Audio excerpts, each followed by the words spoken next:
ओम नमो भगवते वासुदेवाय नमः।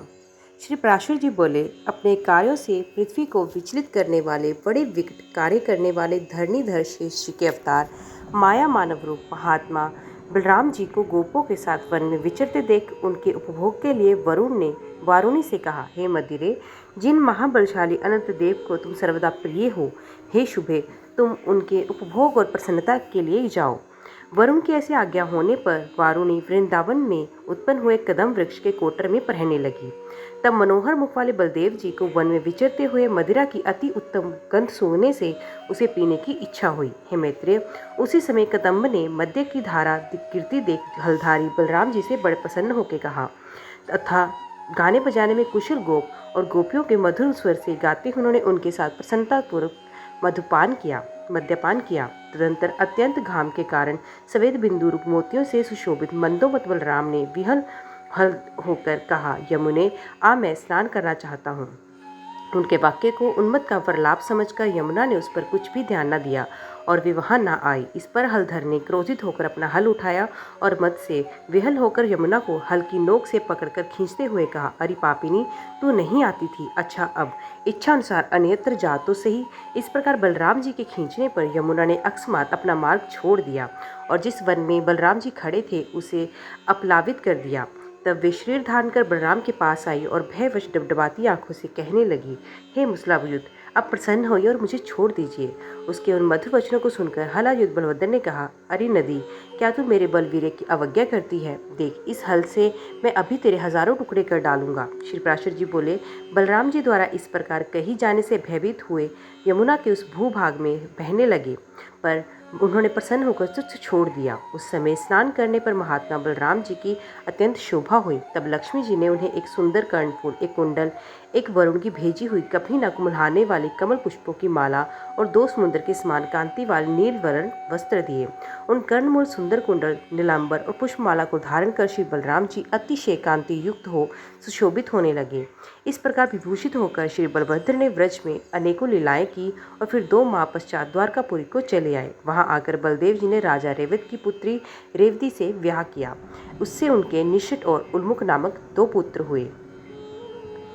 श्री पराशर जी बोले, विदर्भ देशांतर्गत कुंटिनपुर नामक नगर में भीष्मक नामक एक राजा थे। उनके रुक्मी नामक पुत्र और रुक्मिणी नामक एक मुखी कन्या थी। श्री कृष्ण ने रुक्मिणी की और चारुहासिनी रुक्मिणी ने श्री कृष्णचंद्र की अभिलाषा की, किंतु भगवान श्री कृष्णचंद्र के प्रार्थना करने पर भी उनसे द्वेष करने के कारण रुक्मी ने उन्हें रुक्मिणी नहीं दी। महाप्रकरण भीष्म के जरासंध की प्रेरणा से रुक्मी से सहमत होकर शिशुपाल को रुक्मिणी देने का निश्चय किया। तब शिशुपाल के हितैषी जरासंध आदि संपूर्ण राजागण विवाह में सम्मिलित होने के लिए भीष्म के नगर में आए। इधर बलभद्र आदि यदुवंशियों के सह श्री कृष्णचंद्र भी चेदीराज का विवाह उत्सव देखने के लिए कुंडिनपुर में आए। तदंतर विवाह का एक दिन रहने पर अपने विपक्षियों का भार बलभद्र आदि बंधुकों को सौंपकर श्रीहरि ने उस कन्या का हरण किया। तब श्रीमान पौंड्रुक, तंत्रक, विदुर्थ, शिशुपाल, जरासंध और शाल्व आदि राजाओं ने क्रोधित होकर श्रीहरि को मारने का महान उद्यत किया, किंतु वे सब बलराम आदि यदुश्रेष्ठों से मुठभेड़ होने पर पराजित हो गए।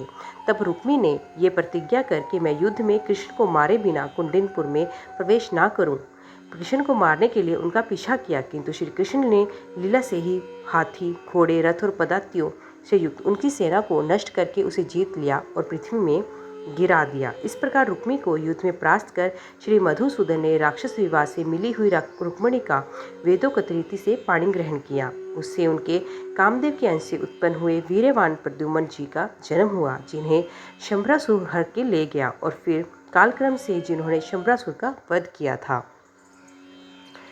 श्री मैत्री जी बोले, हे मुने, वीरवार प्रद्युम्न को शंभरासुर ने कैसे हरण किया और फिर उस महाबली शंभुर को प्रद्युम्न ने कैसे मारा? जिसको पहले उसने हरण किया था उसी ने पीछे उसे किस प्रकार मार डाला? हे गुरु, मैं ये संपूर्ण प्रसंग विस्तार पूर्वक सुनना चाहता हूँ। श्री पराशर जी बोले, हे मुने, काल के समान विकराल शंभरासुर ने प्रद्युम्न को जन्म लेने के 6ठे ही दिन ये मेरा मारने वाला है ऐसा जानकर सूती का ग्रह से हर लिया। उसको हरण करके शंभरासुर ने लवण समुद्र में डाल दिया, जो तरंगमाला जनित अवतरों में पूर्ण और बड़े भयानक मकरों का घर है। वहां फेंके हुए उस बालक को एक मत्स्य ने निगल लिया, किंतु वे उसकी जठराग्नि से जलकर भी न मरा। कल रात में कुछ मछेरों ने उसे अन्य मछलियों के साथ अपने जाल में फंसाया और असुर श्रेष्ठ शंबर को निवेदन किया। उसकी नाम मात्र की पत्नी मायावती संपूर्ण अंतपुर की स्वामिनी थी और सुलक्षण संपूर्ण सूदों का आधिपत्य करती थी। उस मछली का पेट चीरते ही उसमें एक अति सुंदर बालक दिखाई दिया जो दग्ध हुए काम वृक्ष का प्रथम अंकुर था।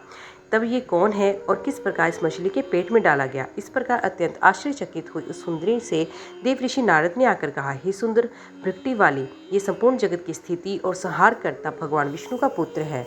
इसे शंबरासुर ने सूतिका ग्रह से चुराकर समुद्र में फेंक दिया। वहाँ इसे ये मत्सल निगल गया और अब इसके द्वारा ये तेरे घर आ गया। तो इस नररत्न का विश्वस्त होकर पालन कर। श्री पराशर जी बोले, नारद जी के ऐसा कहने पर मायावती ने उस बालक की अतिशय सुंदरता से मोहित हो बाल्यावस्था से ही उसका अति अनुराग पूर्वक पालन किया। हे महामते, जिस समय वह नवयौवन के समागम से सुशोभित हुआ तब वह गजगामिनी उसके प्रति कामना युक्त अनुराग प्रकट करने लगी। हे महामुने, जो अपना हृदय और नेत्र प्रद्युम्न से अर्पित कर चुकी थी, उस मायावती ने अनुराग से अंधी होकर उसे सब प्रकार की माया सिखा दी। इस प्रकार अपने ऊपर आसक्त हुई उस कमलोचना से कृष्णचंद्र प्रद्युम्न ने कहा, आज तुम मातृभाव को छोड़कर ये अन्य प्रकार का भाव क्यों प्रकट करती हो? तब मायावती ने कहा, तुम मेरे पुत्र नहीं हो, तुम भगवान विष्णु के कन्या हो। तुम्हें कालशंबर ने हरकर समुद्र में फेंका, तुम मुझे एक मत्स्य के उदर में मिले। हे कांत, आपकी पुत्र वत्सला जननी आज भी रोती होगी। श्री पराशर जी बोले, मायावती के इस प्रकार कहने पर महाबलवान प्रद्युम्न जी ने क्रोध से विहल हो शंबरासुर को युद्ध के लिए ललकारा और उसे युद्ध करने लगे। यादव श्रेष्ठ प्रद्युम्न जी ने उस दैत्य की संपूर्ण सेना मार डाली और उसकी 7 मायाओं को जीतकर स्वयं 8वीं माया का प्रयोग किया।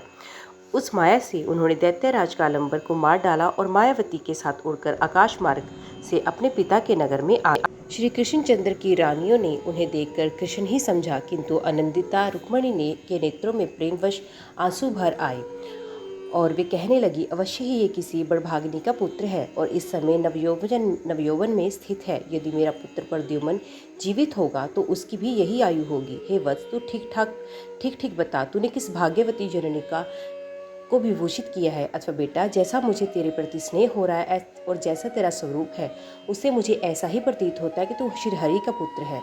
श्री पराशर जी बोले, इसी समय श्री कृष्णचंद्र के साथ वहां नारद जी आए। उन्होंने अंतपुर निवासिनी देवी रुक्मणी को आनंदित करते हुए कहा, हे सुब्रो, तेरा ही ये पुत्र है। ये शंबरासुर को मारकर आ रहा है, जिसने कि इस बाल्यावस्था में सुप्ता ग्रह से हर लिया था। ये सती मायावती भी तेरे पुत्र की ही स्त्री है। ये शंबरासुर की पत्नी नहीं है। इसका कारण सुन है। पूर्ण काल में कामदेव को भस्म हो जाने पर उसके पूर्वजन की प्रतीक्षा करती हुई इसने अपने माया में रूप से शंबरासुर को मोहित किया था। ये मत विलोचना उस दैत्य को विहरादी भोगों के समान अपने अति सुंदर मायामय रूप दिखाती रहती थी। कामदेव ने ही तेरे पुत्र रूप से जन्म लिया है और ये सुंदरी उसकी प्रिय रीति है। ये शोभने, ये पुत्र तेरे पुत्र वधू है, इसमें तो किसी प्रकार की विपरीत शंका ना कर। ये सुनकर रुक्मणी और कृष्ण को अतिशय आनंद हुआ तथा समस्त द्वारकापुरी भी साधु साधु कहने लगी। उस समय चिरकाल से खोए हुए पुत्र के साथ रुक्मणी का समागम हुआ देख द्वारकापुरी के सभी नागरिकों को बड़ा आश्चर्य हुआ। हे मैत्रेय, रुक्मणी के चारुदेशन, सुदेशन, वीर्यवान, चारुदेश, सुषेण, चारुगुप्त, भादुचारु, चारुवेंद्र, सुचारु और बलवानों में श्रेष्ठ चारु नामक पुत्र थे तथा चारुमती नाम की कन्या।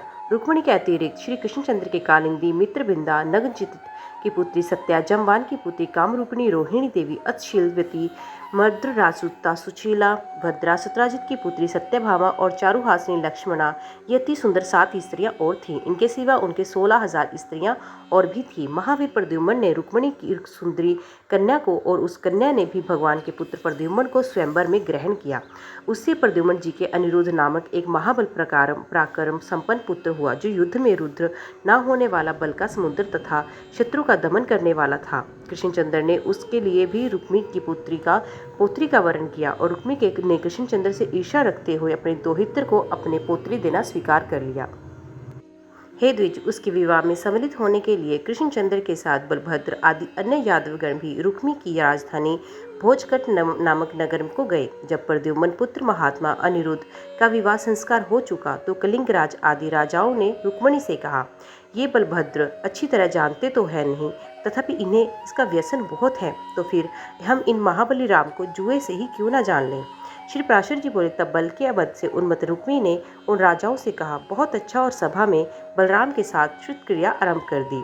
रुक्मी ने पहले ही दांव में बलराम जी से 1 सहस्त्र निश्चक जीते तथा दूसरे दांव में 1 सहस्त्र निश्चक और जीत लिए। तब बलभद्र जी ने 10,000 निश्चक का एक दांव और लगाया, उसे भी पक्के ज्वार रुक्मी ने ही जीत लिया। हे द्विज, इस पर मूढ़ कलिंगराज दांत दिखाता हुआ जोर से हंसने लगा और मदोमंत रुक्मी ने कहा, श्रुत क्रिया से अनभिज्ञ इन बलभद्र जी को मैंने हरा दिया। ये वृथा ही अक्ष के घमंड से अंधे होकर अक्ष कुशल पुरुषों का अपमान करते थे। इस प्रकार कलिंगराज को दांत दिखाते और रुक्मी को दुर्वाक्य कहते हुए हलायुध बलभद्र भी जी अत्यंत क्रोधित हुए। तब उन्होंने अत्यंत कुपित होकर करोड़ निश्चक का दाव लगाया और रुक्मी ने भी उसे ग्रहण करने से निमित्त पास फेंके। उसे बलदेव जी ने ही जीता और वे जोर से बोल उठे, मैंने जीता। इस पर रुक्मी भी चिल्लाकर बोला, बलराम, असत्य बोलने से कुछ लाभ नहीं हो सकता, ये भी मैंने ही जीता है। आपने इस दाव के विषय में जिक्र अवश्य किया है, किंतु मैंने उसका अनुमोदन तो नहीं किया। इस प्रकार यदि आपने इसे जीता है तो मैंने भी क्यों नहीं जीता। श्री पराशर जी बोले, उसी समय महात्मा बलदेव जी के क्रोध को बढ़ाते हुए आकाशवाणी गंभीर स्वर में बोली, इस दाव को धर्मानुसार तो बलराम जी ही जीते हैं। रुक्मी झूठ बोलता है, क्योंकि वचन न कहने पर भी कार्य से वे अनुमोदित ही माना जाएगा। तब क्रोध से अरुण नयन हुए महाबली बलभद्र जी ने उठकर रुक्मी को जुआ खेलने के फांसों में ही मार डाला। फिर फड़कते हुए कलिंगराज को बलपूर्वक पकड़कर बलराम जी ने उसके दांत जिन्हें दिखलाता हुआ वे हंसा तो तोड़ दिया। इनके सिवा उसके पक्ष के और भी जो कोई राजा लोग थे, उन्हें बलराम जी ने अत्यंत कुपित होकर एक स्वर्णमय स्तंभ उखाड़कर उसे भी मार डाला। हे द्विज, उस समय बलराम जी के कुपित होने से हाहाकार मच गया और संपूर्ण राजा लोग भयभीत होकर भागने लगे। हे मैत्रेय, उस समय रुक्मी को मारा गया देख श्री मधुसूदन ने एक और रुक्मणी के दूसरी ओर बलराम जी के भय से कुछ भी नहीं कहा। तदंतर हे द्विश्रेष्ठ यादवों के सहित श्री कृष्णचंद्र सपत्नी व अनिरुद्ध को लेकर द्वारकापुरी में चले गए। ओम नमो भगवते वासुदेवाय नमः। तो दोस्तों, आज की वीडियो में बस इतना ही। उम्मीद करती हूँ वीडियो आपको पसंद आई होगी। वीडियो पसंद आई हो तो वीडियो को लाइक और चैनल को सब्सक्राइब ज़रूर कीजिएगा। तो मिलते हैं अगले अध्याय के साथ, तब तक के लिए देखते व सुनते रहिए। जय मां कंजक, जय माता दी।